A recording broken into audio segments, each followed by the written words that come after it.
Ayan, hello po, magandang gabi, no? Magandang umaga. Nasang panig man tayo ng mundo at ito ang ating pangalawang reading.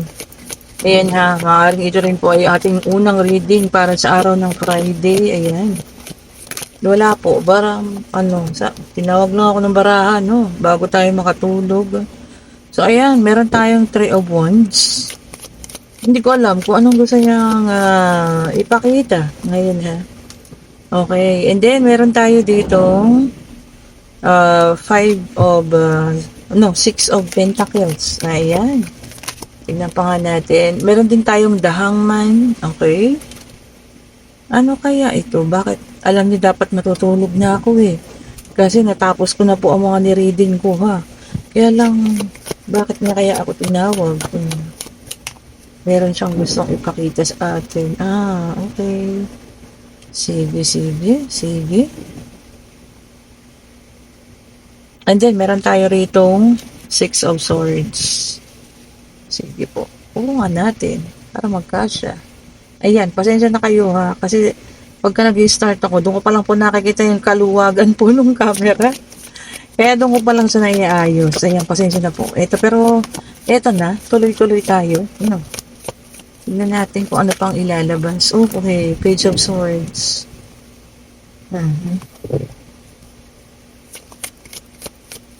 Tingnan nga natin. Tingnan po natin. Tingnan natin. Salamat po sa lahat na nagpa-reading ngayong Webes. Talagang bantay na bantay ngayong day off ko. Sa Mayo po, babalik na ang day off ko ng Thursday and Friday. Ayan, maganda. Pwede kayo magpa-reading ng Thursday, pwede din po ng Friday. Di ba? So, ayun po ha. Babalik na yung schedule natin. Buti naman, binalik na nila ako kasi nahirapan po ako ng yung naka-split yung So, ko po ay magkasunod. Ito na, may isang tumalon at ito ay isang lumabas. Ito may tumalon, ang ating Queen of Pentacles. Ayan ha. Okay. So, ito na. Kompleto na po ang ating 4 spread card reading. Nga natin. Ayan. Ayos na. Kompleto na. Ayos na. Kasya na sila sa frame. Ayan po.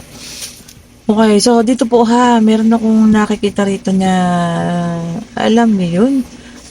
Sobrang-sobra yung pinagdadaan ng kahirapan ngayon maari pong naubos.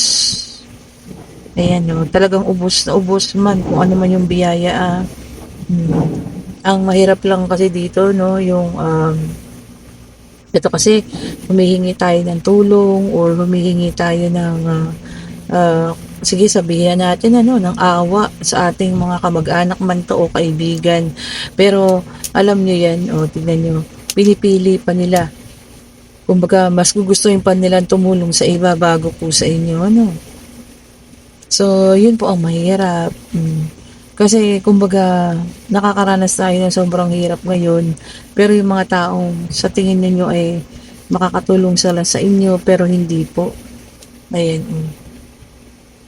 Ang sakit naman May kakayahan silang tumulong, pero alam niyo yun, sa iba pa nila ibinibigay. Na maaring ang taong naman na yun, meron pong kakayahan. Pero ikaw na talagang nakatingin sa kanila at nagmamakaawa, talagang minamaliit at kumbaga dinudusta pa yung paghihirap at sufferings mo sa ngayon po. Okay po, talagang nagkaroon ng dito po ha, pagkaubos. Ayan, kumbaga, nasaid. Maaaring may nangyari, kaya naubos kung ano man yung meron kayo. Ang sakit po, ng mga ganong pangyayari na ang liit ng tingin sa inyo. Maaaring kamag-anak ito, kakilala, ayan, kaibigan, na hinihingan mo ng tulong, pero, ayun nga, napakaliit ng tingin sa inyo, na ito ang pakiramdam mo ngayon. Na parang napakaliit mong tao. Ayan. Masakit po ha. Ayan, napakasakit po. Pero alam mo kung anong gagawin mo. Ayan, nakikita ko po rito. Patuloy ang paglaban mo sa buhay. Ayan. Aalisan mo kung ano man itong sitwasyon na meron ka ngayon. Ito po, tatalikuran mo ang pagkawala. Ayan, magbubuhos ka diyan sa sitwasyon na yan, sa mga pangyayaring ito, dito ka po babang. O, di ba? Huwag ka pong mag-alala, darating yung panahon, nakikilalanin ka ng mga kamag-anak mo, ng mga kaibigan mo sa panahon na meron ka na.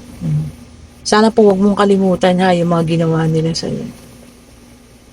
Okay po. Minsan kahit kamag-anak ba natin, kung gusto nila tayong talagang tapak-tapakan, dahil sa tayo ay walang-wala, gipit na gipit, mangyayari at mangyayari po yun. Alam niyo po ba yung nagigipit ka na pero lalo ka pang ginigipit? Minsan kamag-anak mo ang gumagawa niyan kung naranasan niyo na yan. Okay po. At ito naman po sa oras na makabangon ka, ito kasi magbangon na, at ito rin.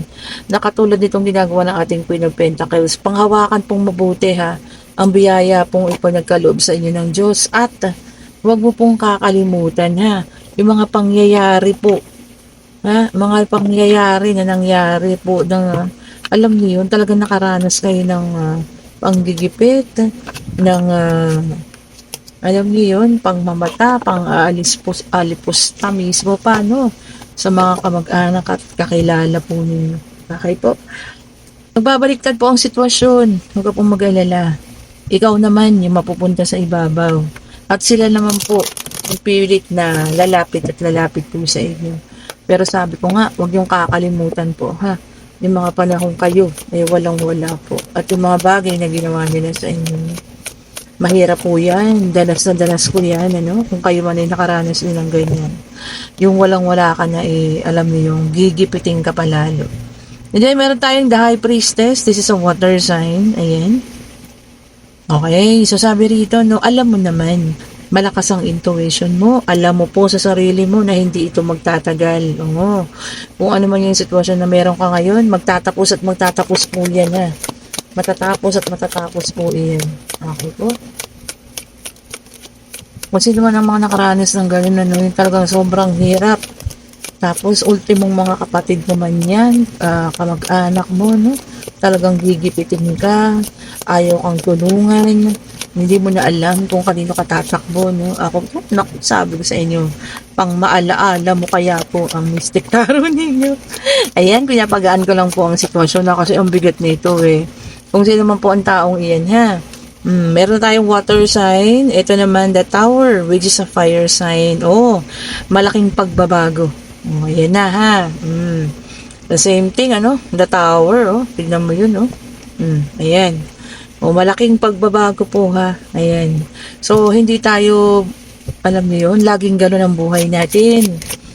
Kapit tayo sa Panginoon, idasal natin yan, at babaguhin ng Panginoon yan. Sabi ko nga sa inyo, isang kumpas lang ng kanyang kamay. Magbabago at magbabago po, paniwalaan niyo po yan, Isang kumpas lang po ng ating Panginoon, magbabago at magbabago ang inyong sitwasyon. Okay po. At magpasalamat tayo, alam niyo kung bakit? Kasi nasubukan natin yung mga ganong bagay, para kung tayo ay makaahon, alam niyo yung pag-iingatan ninyo, o yung mga bagay na meron kayo, at hindi niyo nagugustuhin pong bumalik po. Hindi niyo nagugustuhin bumalik sa ganong sitwasyon. Di ba? Hindi katulad ng mayayaman yung kamag-anak na pag nawalan ng pera, parang hindi na mabubuhay at hindi nakakayanin. Bakit? Kasi hindi sila sanay maghirap. Di ba Hindi kagaya nating mahihirap.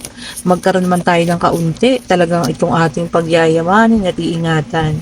And the Hierophant, napakaganda. This is an earth sign. Ayan, so tagi-tagisa, water, fire, and earth. Sabi rito, trust in God. Trust in divine universe. Tama. Sa kanya tayo magtiwala at wag na wag po tayong mawawalan ng pag-asa. Habang may buhay po, may pag-asa. And then, water sign ulit, the Hangman. Okay, surrender. Sabi nga, isurrender na natin lahat, everything to God. Ayan. Tama nga naman, ibigay mo na lahat sa Kanya. Okay po, basta ikaw magpatuloy ka lang. I-surrender mo lang po. And everything naman po, magiging maayos yan. Sa tamang panahon po magiging maayos po yan. Okay, ito para sa iba naman, meron tayong 10 of Wands, air sign. Ayan, naglabas na lahat. Water, fire, earth, and air. Sabi rito kung ano man yung pinagdaanan mo, recovery. Healing. Ang ganda. O, ayan na, pag-aayos na. Kumbaga, pagtatapos na, no, recovery na kasi. Okay po. And then, meron tayong 8 of Wands, fire sign ulit. Okay po. Sabi rito, no, meron kayo inaantay, waiting. Maaring may darating, bisita. Tama po ba? May pangyayari, meron kayong remittance, meron kayong pera na darating, kung saan man manggagaling yan, ano? Financial man ito, tao man ito, bisita. Ayan po ha, meron to kayo inaantay, kung ano man to inaantay ninyong ito, no? Maaring pagpapatawad din ng isang taong nasaktan ninyo. Ayan ha, kung ano man ang inaantay po ninyo yan, parating na daw po yan. Okay, and then meron tayo dito, 6 of Cups, water sign ulit. Ayan. Forgiveness, pagpapatawad, napakahalaga, no? Hindi madali ibigay, sabi ko nga, ano. Pero hanggat kaya mo na, kung kaya mo na talaga, bakit naman hindi? Kasi sa pagpapatawad, natatapos din po yung sakit ng kalooban na nararamdaman ninyo, no?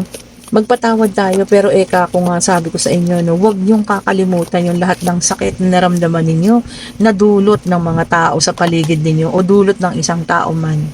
Okay po, at lang po kompleto sa ating deck of cards. This is an Ace of Swords. Ayan, air sign. Ayan, success and breakthrough. O, 'di ba? Saan pa ba papunta?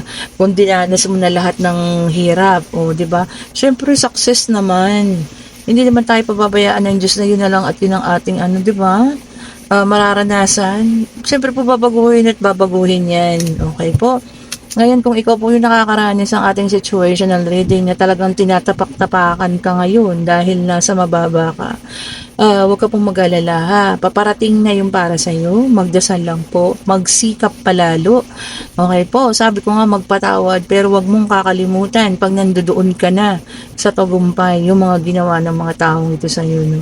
Not necessarily na kailangan mong gumante, pero alam mo yun, kung sila yung mga kailangan, iparamdam mo rin sa kanila naman, no? Yung mga pinaramdam nila sa'yo sa panahon ng ikaw walang-wala. Okay po. Ngayon, eto na, magtanong na. Yes and no card. Okay. Pwede pong pag-ibig, pwedeng pangyayari, pwede itong pag-travel, ayan, kung ano man. Ang tawag dito? Pwede pong financial, ayan, ano. Sabi ko nga magpatawad tayo, pero wag kang makalimot. Ano? Kasi baka maaaring akalain nila, mabait ka, yung mga naipundar mo sairin pa nila. Ito po, tumalo ng kusa. Ayan, maaari po ang sagot. Ayan na nga, pag-alis, healing. Ayan ha, talagang kagalingan, progress, sabi niya, moving forward. Yan. Masakit, kasi ultimong kamag-anak mo, siya pang nang da-down sa iyo Kumbaga, may hingi ka ng tulong pero mas nais pa nilang tulungan yung iba kaysa sa iyo. Pero ganun po talaga, kasi hindi naman natin sila mapipilit. Ang pinakamagandang gawin dito ay ibangon mo ang sarili mo ng unti-unti. Okay po? Tulungan natin yung sarili natin para maging mas maayos tayo. Magpatawad tayo. Pero sabi ko nga, wag na wag po tayong makakalimot po sa lahat ng sakit po na nangyari. Okay po, and kung nagugustuhan yung ating reading, pa-like, pa-share, pa-subscribe, and hit the notification bell para lagi po kayong updated sa mga bagong videos na nire-release natin. And kung gusto yung umorder ng ating mga bracelet, ayan, ito ang ating mga sample. Ayan, naitabi ko na kasi yung mga Ito po ang carnelian. Ayan, kung gusto nyo meron kayong pabalikin, ayan po, mag-carnelian kayo. At ito ang ating amethyst. Ayan po At syempre, ang napaka-powerful na citrine. Ako nagliwanag. Talagang may paparating akong blessing. Ayan po. Ayan. Baka yung incentive ko po ay nandyan na. Pangalawang beses po itong nagliwanag. Kanina rin Ito po ay, yan, mga sample natin yan Ayan po, mag-order na kayo Ayan po, mag-order na kayo. And meron akong rito, yung red string. Ayan, may kasamang red string po pag nag-order kayo Free na po yun. Ayan, thank you so much for watching po. Have a great day. Ayan, maaring good morning na sa iba. Salamat po ulit sa panonood ninyo Pa-like, pa-share, pa-subscribe po at hit the notification bell. Thank you so much po. Bye-bye po.